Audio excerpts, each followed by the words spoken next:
to This Works For Us. I'm Tia Jackson, and this is my husband, Rashawn, and better known as Sean.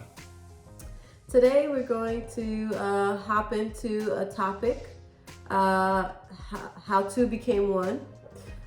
So basically the podcast today will be about how Tia and Rashawn became one. Some of the things that we did to make sure that we aligned ourselves with each other so that we can make decisions together and be in unison. So, today's topic, how the two became one. So, the first thing I think we should talk about is just that the first thing that we decided together was to always put God first. Yes. And because we decided to do that, we have a happy marriage. We are 9 years strong. 10 later on this year.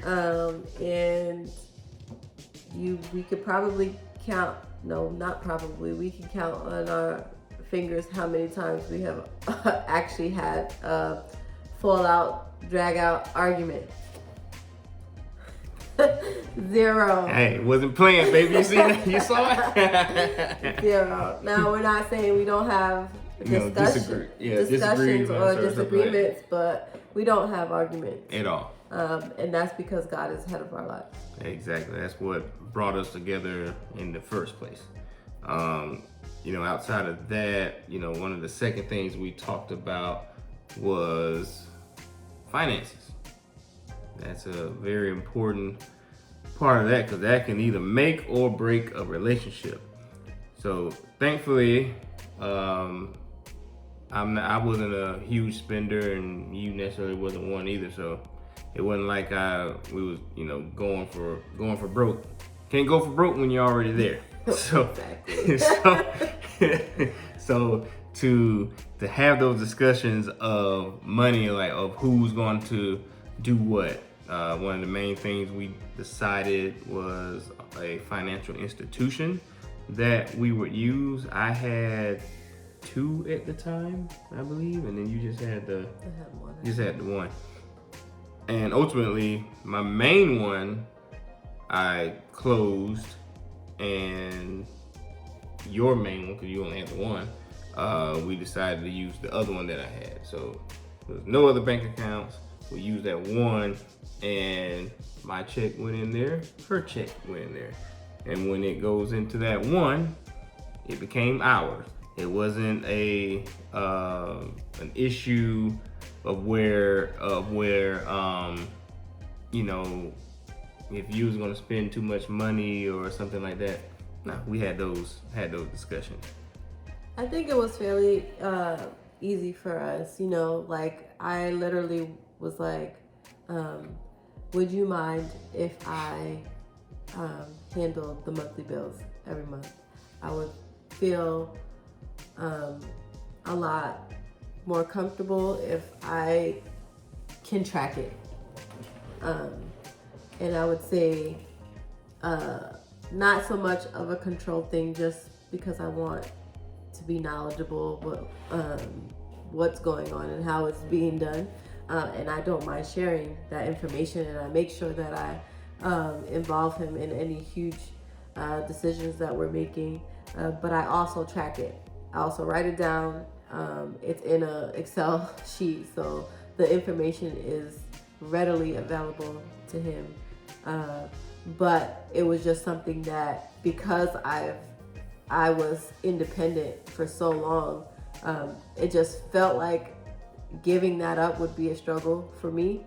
And so we talked about it, and I just asked, if that was something that he would mind. And thankfully, Sean is pretty easygoing, so it wasn't a big conversation. And then it was history from there. I mean, we never ever struggled with finances or arguing about, what we would spend the money on. Most of it made sense. We pay our bills, and whatever we had left over, we discuss it. Yep, we discussed everything. Hey, I want to pay this amount on this bill and then this amount on that one. Because something we learned in the beginning, or more so me, you know, you, if there's a bill and the remaining balance is $200, and if we have the money for it, you more, let's just pay it, get it over with. Me at the time was like, ho fam, let's take our time. We can pay this much. About, you know, I know the monthly may be 25, but anyway, I'll go 50, and then we can, you know, go from there. Because at that time we didn't really know anything about an emergency fund or have a true savings to help out with anything. So it was just like, all right, whatever's left, that's deemed as an emergency if anything popped up. But I had to quickly learn, and it's worked out. It's worked out better that way.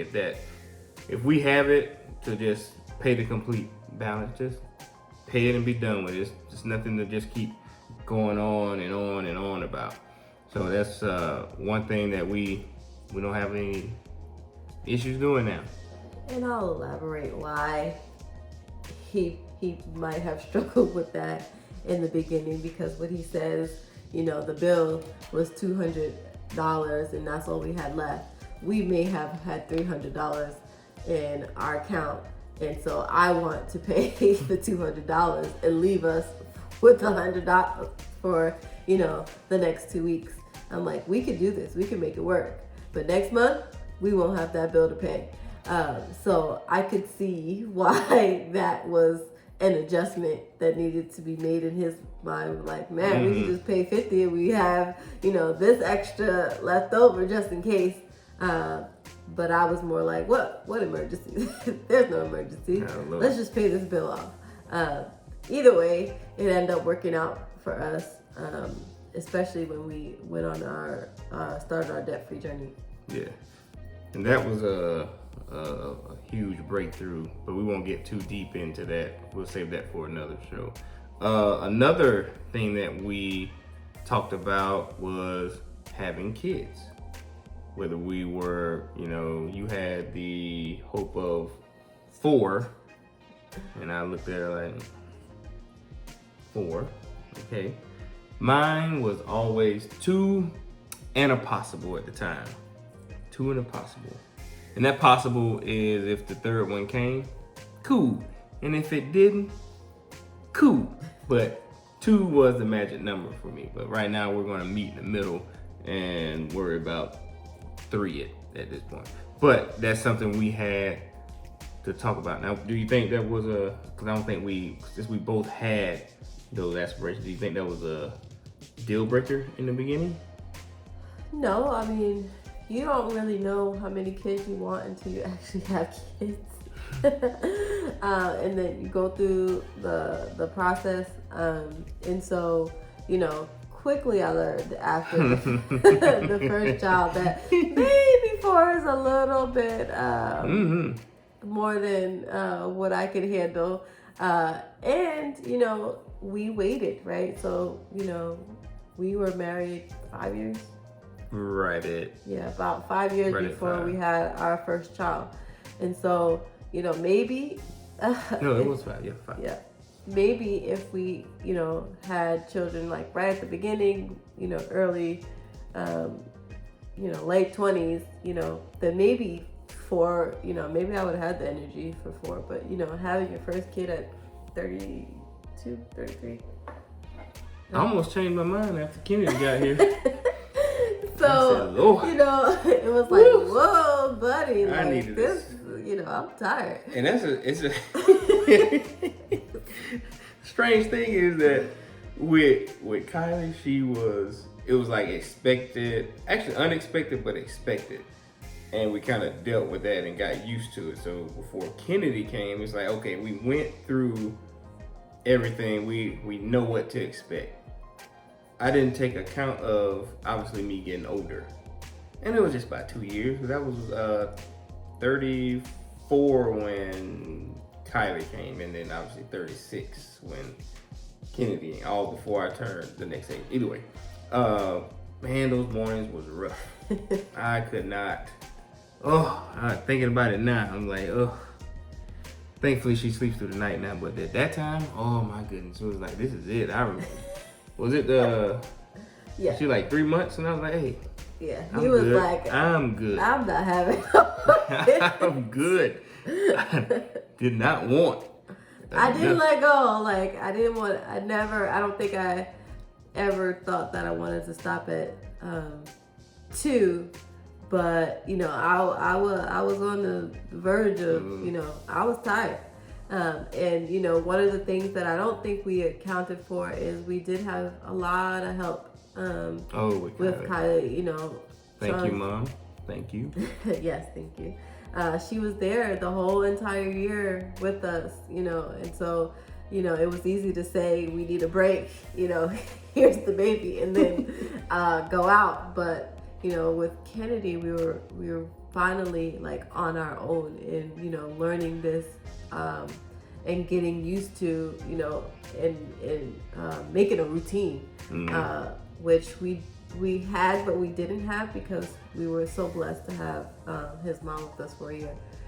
So once, you know, she was gone and the reality hit, it was like, it was like I can't breathe. I can't breathe. How do we do this? You hit me up out of nowhere. It's like I was was I in the game room? I think it was in the game room. I don't know. But you came. You know how we men are. We just mind our business. We don't know anything's wrong or what the thoughts may be. But you came out of there and said, "Hey, like I'm gonna need." No, that's not how that works. It should work that way. No. You came out of there and said, "Hey, you need to help out with this, that, and this." I was like, "Oh, okay. But where is this coming from?" I'm getting hit. I think she just left like the yesterday, something like that. Yeah, it was right away. My God. But listen, quickly. This brings us into communication. Okay. So if I don't say anything and I expect him and I expect him to read my mind, then I'm gonna be walking around pissed off, basically, because he doesn't understand why I'm feeling the way I'm feeling.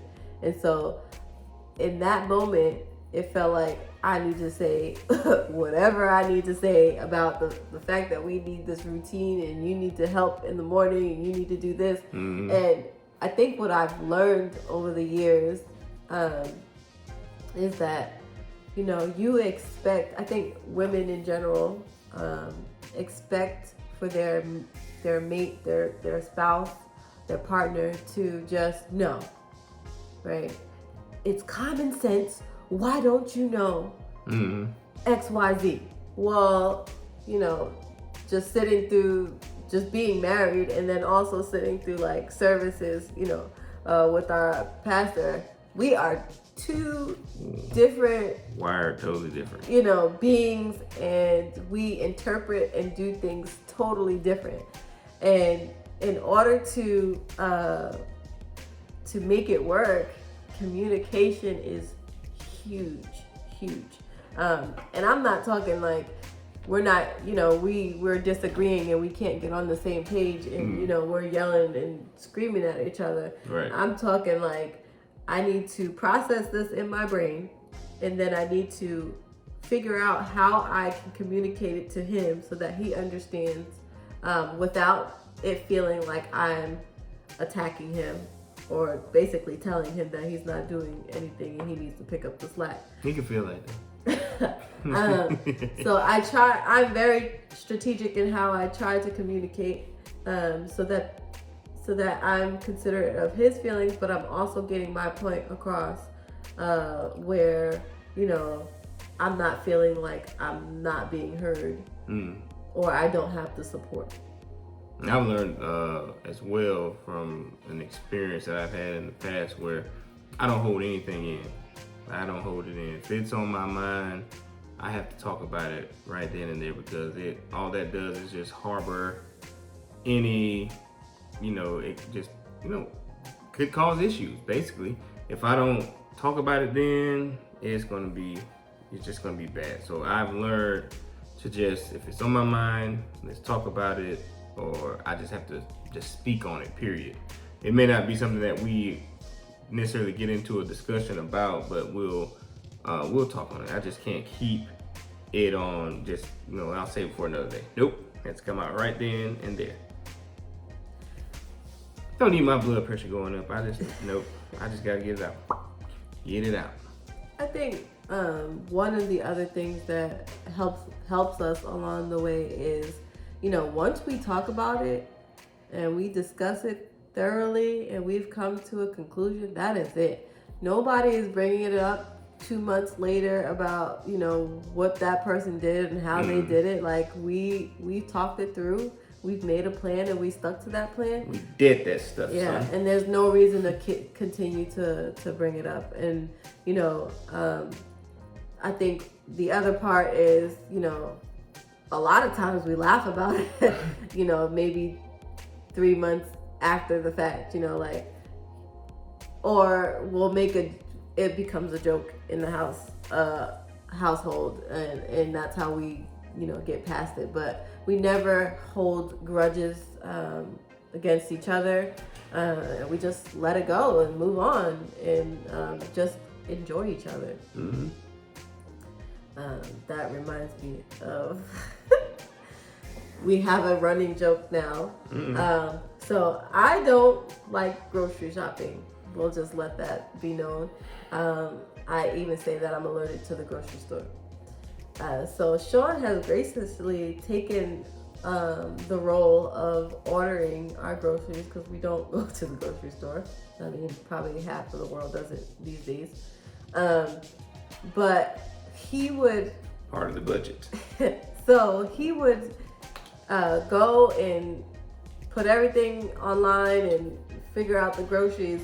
And then I'd be like in the middle of a movie or I'd be in the middle of something and he'd be like, hey, can you look at the grocery list? Slide that thing over quick, like, hey, I'm like, check that out real quick. I'm not watching. I'm not in the middle of a movie. Like, I'm just going to go ahead and pause it so I can review the grocery list. So anyway, I say that to say now that anytime someone's doing something and they're in the middle of it and somebody interrupts them, we say grocery list. So just to remind us, like, dude, you're like, I'm in the middle of something and you're interrupting us. So that's just an example of how we create something that may have been annoying to the other, how we make it a joke in the house. Yeah, so make it light, make it fun. There's no issues there, but I low-key did that yesterday and you totally disregarded the whole list. So usually, but we have whatever you order. Whatever I get, that's what we got. Now I don't want to hear nothing. Hey, did you get this? Didn't I ask you? What was I doing? I was doing something. Wasn't you? It's always like when I'm like in the middle of you weren't really doing nothing. Watching something or paying bills.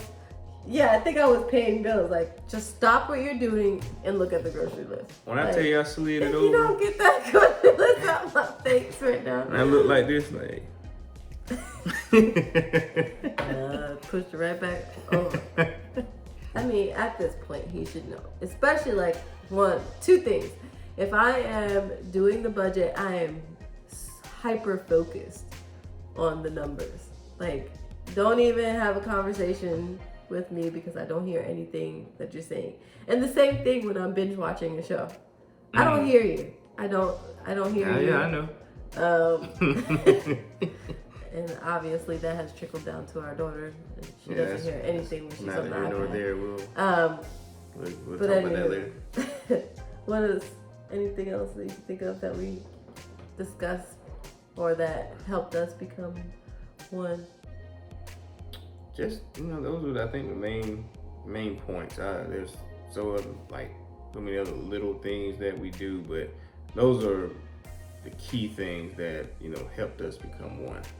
So I do have something else to add. Okay, all right.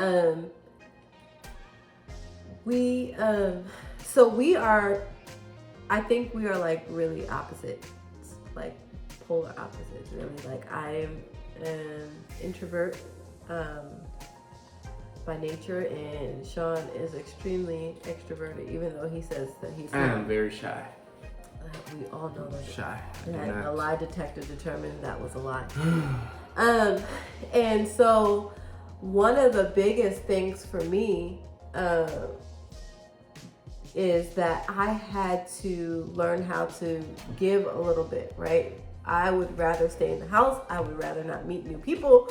I could go without talking to anybody and just stay in my little bubble, which is uber ironic because my position, my job in life is people.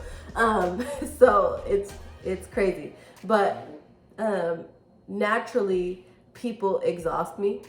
So talking to people for hours on end and just, exercising that energy, like by the time I'm done, I'm super exhausted. But my point is, that's not who he is. And so I had to give a little bit of me to make sure that my spouse had what he needed. And so, there were times where I didn't want to go to a social event, but I said, okay, we can compromise. Can we stay for, an hour versus 3 hours, or an hour and a half versus 3 hours? And he was willing to do that for me.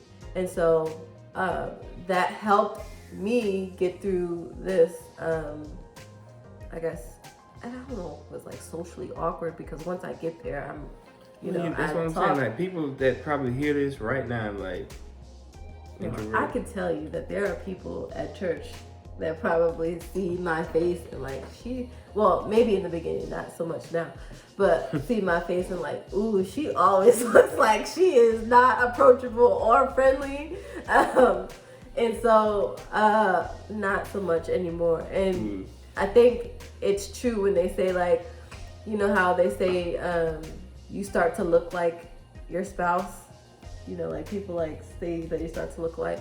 I think that it's not just in your physical traits, like your characteristics and your personality start to mesh together well, and then you start to mimic some of the things that each other does. So in the very beginning, I did not want to do anything social. Oh yeah, it was like pulling teeth. Yes, it was very, very hard for me. But now, excuse me? But now I feel like I'm in the middle. I still want to be home. I'm not gonna say that I don't. I'm still not introverted in some ways, but I am very much extroverted in some ways now as well. Yeah, I'm just an extrovert. Yes, he did not take on my introverted Not at all. ways. But I am shy. I don't do a lot of things, so I keep to myself. I only Now, speak any when of spoken you to. who are watching this I only video speak when spoken and to. know Rashawn Jackson I'm on knows it. that he does not have one shy bone in his Only body. speak And when he talks spoken to the gas station people. He talks to people who have the same color car as he does. He talks to people at the grocery store, at Walmart, in the parking lot. I mean, he just talks to everybody. He talks to our neighbors. He's friends with these people. I don't even know their names. They know my name, but I don't even know their names. Sad. But Sad. that's just, that's just. I don't be talking to everybody. You do talk. I do not. You do. You do. No. It's okay. It's alright. But you do. Well, that's our time Yes. tonight, folks. So thank you for joining in. Please make sure to like, subscribe, and share. Oh, okay. Look at you. Yeah, what she said. Do all that what she just said. All right. Okay, you got it. God bless. God bless you. Thank you.